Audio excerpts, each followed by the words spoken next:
सबसे पहले एक तो उपस्थित जितने भी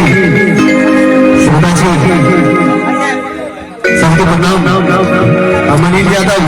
कोरोना एल्बम के माध्यम से हम सब गीत सुनित हो और बहुत आशीर्वाद प्यारा हम सबके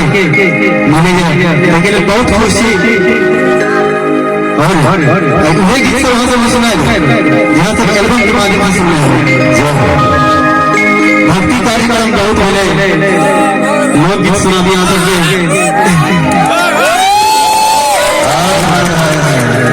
और अपने सब जो फरमाइश कर समय के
पता है अनिल भाई पागल आशिक हो जाते हैं प्यार में, पागल आशिक हो जाते हैं प्यार में, बाकी कसर पूरी हो जाती है इंतजार में। मगर ये बात लड़कियां नहीं समझती भैया, जाके फातिमा बंदर ने कहा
चाहिए